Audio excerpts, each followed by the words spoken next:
Hi అండి, welcome back to ASK Telugu infos. ఇవాళ మీతో నేను ఒక హెల్తీ రెసిపీ షేర్ చేసుకుంటున్నాను. ఇది నా ఓన్ రెసిపీ ఏం కాదు, బట్ నేను చూసి ట్రై చేసి చాలా నచ్చిన తర్వాత మీతో షేర్ చేసుకుంటున్నాను. ఇది ఎవరు తినొచ్చు అంటే పళ్ళు వచ్చిన పిల్లల దగ్గర నుంచి పళ్ళు ఊడని ముసలి వాళ్ళ దాకా అందరూ తినొచ్చండి. ఇక రెసిపీలోకి వెళ్ళిపోదామా. స్టవ్ వెలిగించి ప్యాన్ పెట్టి 2 స్పూన్స్ నెయ్యి వేసి దానిలో 2 కప్స్ పూల్ మక్కన వేయండి. ఇదే మన స్పెషల్ ఇంగ్రీడియంట్. పూల్ మక్కన గురించి మీకు ఐడియానే ఉంటుంది అనుకుంటున్నాను. దీనిలో ప్రోటీన్ చాలా ఉంటుందండి. బీపీ వాళ్ళకి చాలా మంచిగా పనిచేసే మెగ్నీషియం ఇందులో ఎక్కువ ఉంటుంది. అండ్ డైజెస్టివ్ ఫైబర్ ఉండనే ఉంటుంది, ఎందుకంటే ఇది లోటస్ సీడ్స్తో తయారు చేస్తారు కాబట్టి.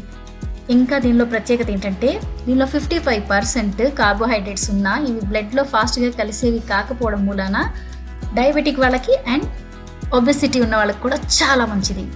పూల్ మఖానాన్ని క్రిస్ప్ అయ్యే వరకు వేయించండి. జస్ట్ 2-3 మినిట్స్లోనే వేగుతాయి. అవి తీసి పక్క నుంచి 2 స్పూన్స్ నువ్వులు నేను వేయిస్తున్నానండి. వేయించకుండా కూడా వాడుకోవచ్చు.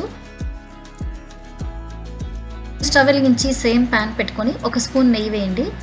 దానిలో 1 కప్పు తురిమిన బెల్లం వేసుకొని నీళ్లు లేకుండా జస్ట్ అలాగే కరిగిపోతుందండి. బెల్లం కరిగే వరకు అలా స్లోగా తిప్పండి.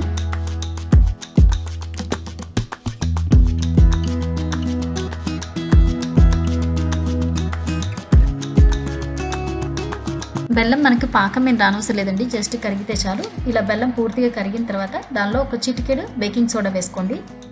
బేకింగ్ సోడా వేసిన తర్వాత బెల్లం కొంచెం పొంగినట్టు ఫ్లఫీగా అవుతుందండి. బాగా తిప్పండి.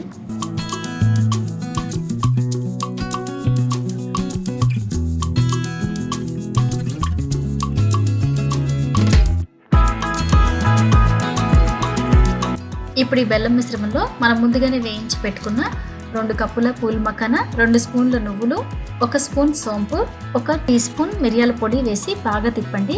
పూల్ మఖానాకి ఈ మిశ్రమం అంతా బాగా పట్టేలా ఒక 2 నిమిషాలు బాగా తిప్పండి. ఆ తర్వాత స్టవ్ ఆఫ్ చేసి ఈ మిశ్రమాన్ని వేరే ప్లేట్లోకి తీసుకోండి. కొంచెం సేపు చల్లార్చండి. ఇది మరీ పూర్తిగా చల్లారనివ్వద్దండి. అలా చల్లారితే మనకి విడివిడిగా తీయడానికి కష్టంగా ఉంటుంది. సో కొంచెం వేడిగా ఉన్నప్పుడు చేతికి నెయ్యి రాసుకుంటూ వీటిని విడతీయండి.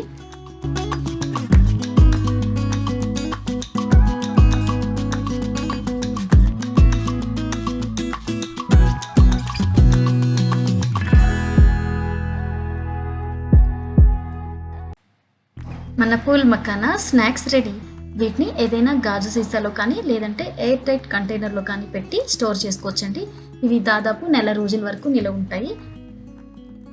చూడండి ఇవి ఎంత బాగున్నాయి కదా చూడడానికి. తినడానికి ఇంకా చాలా బాగుంటాయండి. క్రంచీగా, స్వీట్గా, కొద్దిగా ఘాటుగా, మధ్యలో నువ్వులు సోంపు తగులుతూ చాలా బాగుంటాయి. అందుకని మరీ ఎక్కువ తినకండి. పర్ డేకి 10 to 15 సరిపోతాయండి. 5 years బిలో వాళ్ళకైతే 5 to 10 ఇస్తే సరిపోతాయండి. వీటితో పాటు నానబెట్టిన డ్రై ఫ్రూట్స్ ఇవ్వండి, పిల్లలకి చాలా హెల్దీ.